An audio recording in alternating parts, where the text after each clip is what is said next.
Hi friends, welcome to everyone. I Narsimharao Erramnini.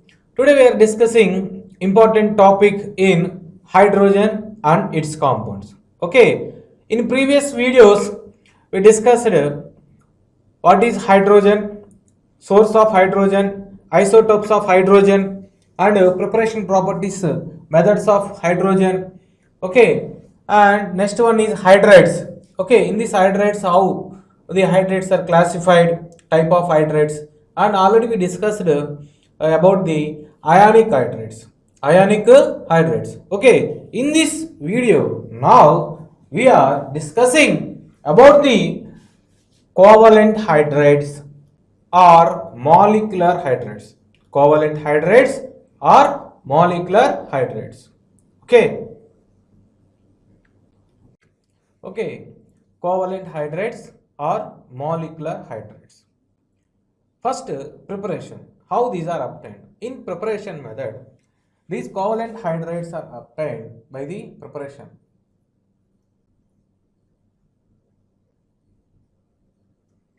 Simply, the elements of p block elements, the elements of p block react with hydrogen to give covalent hydrates. To give covalent hydrates. Okay, the elements of p block react with hydrogen to give covalent hydrates. Okay, covalent hydrates. Here, these covalent hydrates are classified into three major types. These covalent hydrates are classified into three major types. They are, first one is here classification. I explain the classification of hydrates. Okay, here the first one is electron deficient hydrate. Electron deficient hydrate.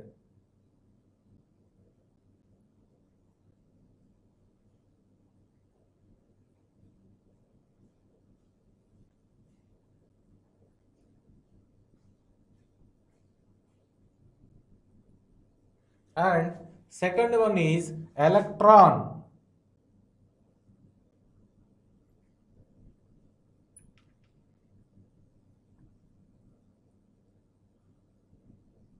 precise hydrate. Electron precise hydrate. And third one is here, third one is electron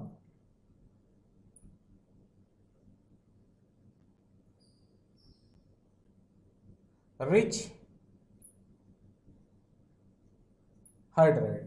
Okay, so these are the three major type of hydrates are present in this covalent hydrates. Okay, these covalent hydrates are obtained when hydrogen react with p block elements. Okay, these are further classified into different types. These are further classified into different types based on based on Lewis dot structures. Number of electrons present in that hydrate to write that Lewis dot structures. Okay, so these are the three major type of hydrates present in the covalent or molecular hydrates. Okay, let's be discuss how these hydrates, examples of these hydrates and how these are obtained. Okay, first of all, we discuss about the what is electron deficient hydrates. Electron deficient hydrates means here these hydrates have too few electrons have these hydrates have too few electrons. Too few electrons means this too few electrons means less number of electrons. Less number of electrons. To write the Lewis structures. To write the Lewis structures. Too few means less number of electrons, lack of electrons. Actually, the elements which contain 8 electrons is more stable. So in these hydrides, they are having less number of electrons with empty orbital. With empty orbitals, they have empty orbitals. Okay, the best example of these hydrides is when hydrogen react with third group element, third A group element to give this hydride, to give this hydride. Okay, EHE3 type hydride, EHE3 type hydride. The best example of this hydride is example of this hydride is one is BHE3 aluminum hydride, gallium hydride and indium hydride and thallium hydride, like this. So third group elements are able to form this electron deficient hydrides, electron deficient hydrides. Okay, here these hydrides are volatile and covalent, volatile and covalent. Okay, these hydrides have less number of electrons or very few electrons or too few electrons to write their Lewis canonical structures. Okay, here each one having only, all these are having only 6 electrons. Actually they need 8 electrons to complete their octet. So here only 6 electrons are present. That's why these are called electron deficient hydrides. Electron deficient hydrides. Due to this deficiency, they can easily accept the electrons from the other elements or like donors. Okay, these are able to form coordinate covalent bond or dative bond. Okay, due to the accepting nature, all these hydrides are acts as a Lewis acid. Lewis acids. All these are acts as a Lewis acids. All these are acts as a Lewis acids. And all these hydrides are covalent and volatile. Covalent and volatile. So this is about the electron deficient hydrides. Electron deficient hydrides. Okay, these hydrides are having very too few electrons to write their Lewis canonical structures. Third A group elements like boron family elements form these hydrides. Okay, if you observe these hydrides, all these hydrides are undergo sp3 hybridization. sp3 hybridization and having one empty orbitals. For example, this is like if this is B, okay, this B has the having one empty orbital and remaining 3 bonds are existed like this. Okay, this diboron, in case of diboron, the best example is B2H6. Okay, Lewis acids, all these are the examples of Lewis acids. All these are examples of Lewis acids. Okay, clear. And next one is electron precise hydrides. Electron precise hydrides. Okay, here this is about the electron deficient hydrides. It is completed. Next one is electron precise hydrides. Electron precise hydrides. Precise means sufficient. The hydrides which have sufficient number of electrons to write their Lewis canonical structures, are called electron precise. Electron precise or electron sufficient hydrides. Electron precise as well as electron sufficient hydrides. They have equal number of electrons or sufficient number of electrons or precise number of electrons to write their canonical structures.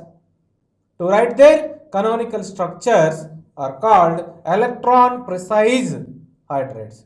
Here, when hydrogen react with fourth A group elements, hydrogen react with fourth A group elements to form this precise hydrides. The formula of this precise hydride is general formula is EH4. EH4. Like fourth group elements, carbon family. Fourth group elements means carbon family. So carbon family elements able to form this electron precise hydrides. Electron precise hydrides. Okay, these examples are CH4, SiH4, Ge, germanium hydride, tin hydride, and lead hydride, like this. These are the four type of hydrides of electron precise hydrides. Electron precise hydrides. These are here also, these are undergo sp3 hybridization. Here these are also undergo sp3 hybridization. The shape of molecule is tetrahedral. The shape of the molecule is tetrahedral. Tetrahedral. Okay, this is about the electron precise hydrides. Electron precise hydrides, like this. Okay, they have precise number, sufficient number, equal number. That is nothing but 8 electrons. 8 electrons are present. 8 electrons are present. All compounds. All these compounds are having 8 electrons. Clear? So this is about the electron precise hydrides. Okay, and next one, we go for the next one, that is nothing but electron rich hydrides. Okay, the elements like 5th A and 6th A and 7th A group elements react with hydrogen, react with hydrogen, react with hydrogen to give electron rich hydrides. Electron rich hydrides. Here the general formula is EH3. Here the formula is EH2. Here the formula is EH. Okay, clear? So here what I am saying here, if you observe the 5th A group hydrides, 5th A group hydrides, examples are NHE3, PHE3, ASH3, SbH3, and bismuth hydride, BiH3. All these are the examples of electron rich hydrides regarding to this 5th A group. This is belongs to 5th A group. Okay, and next we go for the 6th A group, and next we go for the 7th A group. Okay, like this.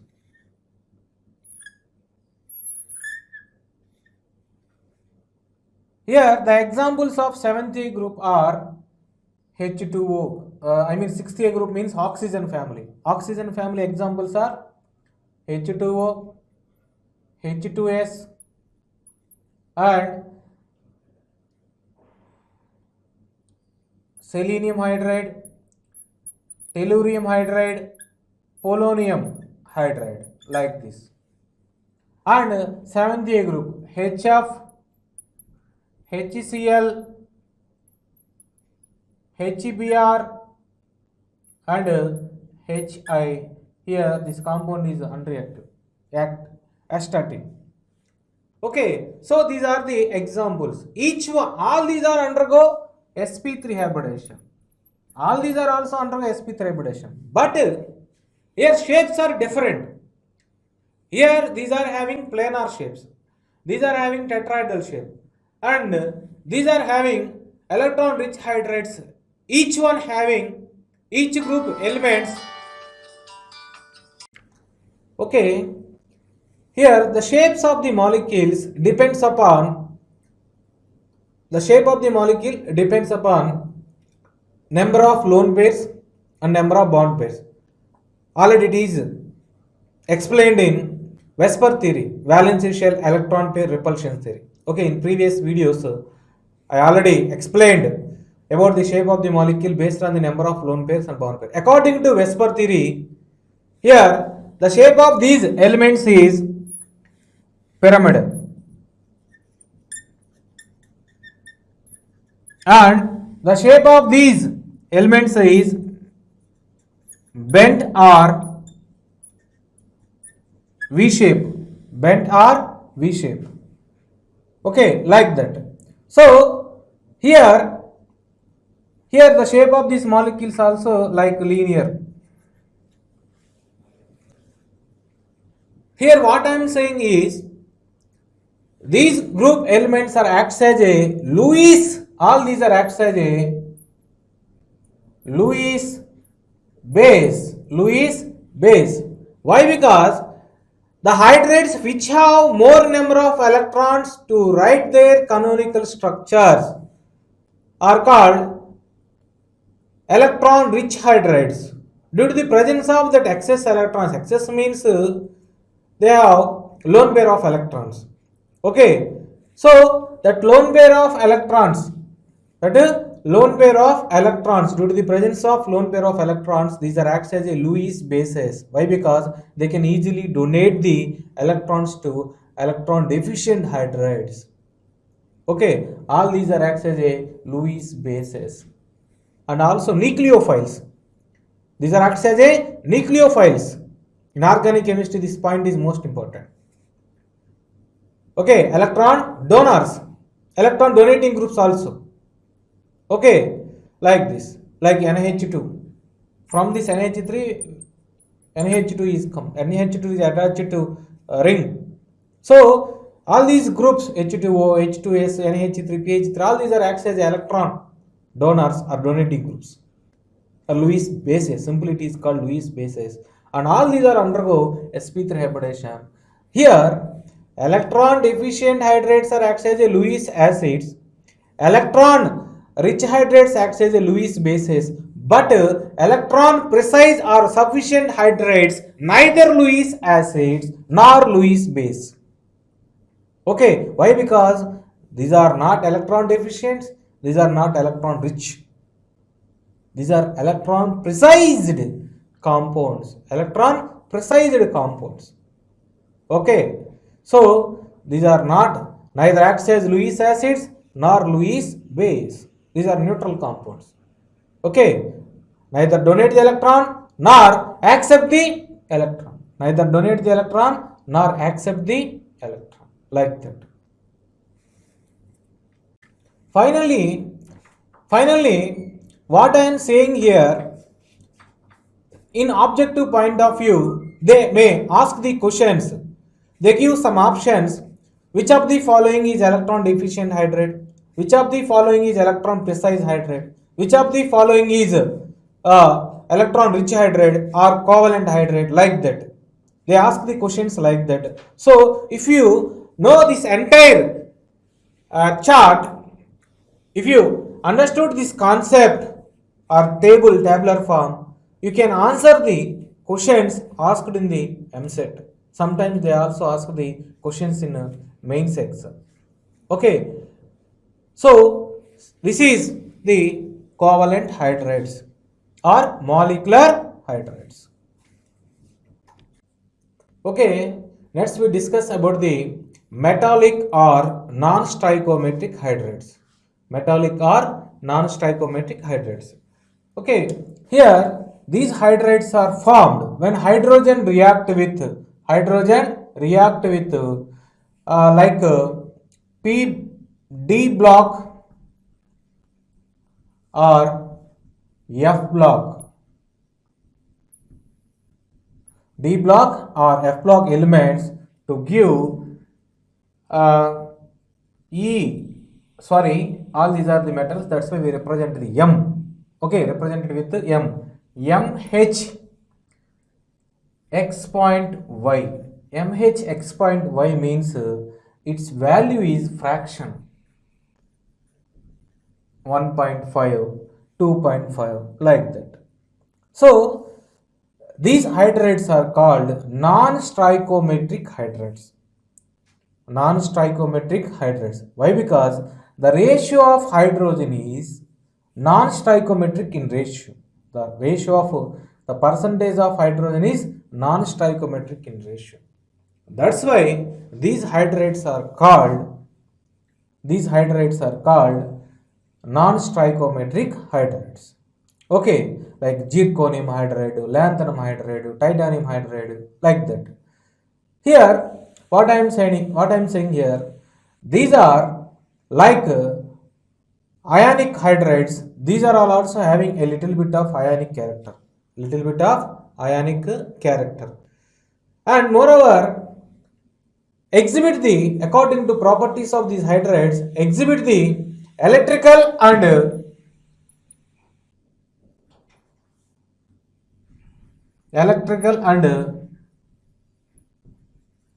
thermal conductivity.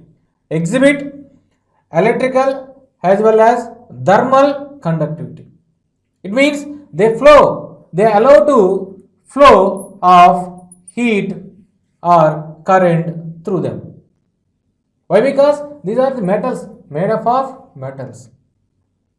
And the elements like 7th group, 8th group and 9th group do not form these hydrides. Very important point. Note point. 7th group, 8th group, 9th group elements do not form these hydrides. In 6th group also only chromium only forms these hydrides. Chromium is able to form. In 6th group, chromium only form these hydrides. In no one element form these non-stoichiometric hydrides from 7th group, 8th group and 9th group. Okay, these 2 points are the very important points. Okay, so and according to properties, these are the electrical as well as thermal conductors. And moreover, in these hydrides, the hydrogen is placed at a interstitial site. Hydrogen is placed at a interstitial site. Okay, this is another point. There is no change in the lattice points. But recent studies says that the lattice sites are changed. In some hydrides, non-stoichiometric hydrides, when compared to their parent hydrides, parent metal atoms, the structure of parent metal atoms, the lattice sites are changed their positions. Okay, that is another point. And these F and D block elements are able to absorb more percentage of hydrogen, like nickel and platinum. Already I told you, hydrogen is the best energy source. That's why for the storage of this dimeric form of hydrogen is by the D and F block elements. Okay, so these elements are very useful to store the hydrogen due to its more absorption capacity. Okay, and I just show some examples of these hydrides like zirconium, hafnium, like that. So these are the best examples of metallic or non-stoichiometric hydrides. Nickel hydride. Here the percentage of hydrogen is 0.6 to 0.7. Okay, in case of zirconium hydride, the percentage is 1.3 to 1.75. In case of lanthanum hydride, 2.87. Titanium hydride, like lead hydride, like that, vanadium hydride, like that. So all these are the examples of non-stoichiometric hydrides. So D and F block elements are able to form non-stoichiometric hydrides. In that blocks also seventh, eighth, ninth, from seventh, ninth, eighth, ninth group elements, no one element is formed these hydrides, and sixth group only chromium is able to form these hydrides. Okay, these the best capability of absorbing of this hydrogen. These are majorly used as a hydrogen storage purpose, and also these are used as a catalyst in reducing agents. Okay, in reducing agents, these are used as a catalyst or acts as a catalyst also, and acts as reducing agents. Okay, so this is about the, and they exhibit the electrical as well as the thermal conductivity like metals. But when compared to the parent metal, the electrical and conductivity, thermal conductivity is very less. Exhibit the conductivity, but not useful for the any applications when compared to the parent metal. Okay, like that. This is about the non-stoichiometric hydrates. Here, if you observe here, this entire column, hydrogen percentage is in non-stoichiometric ratio. That's why these are called non-stoichiometric hydrates or metallic hydrates. Okay, clear? Thank you.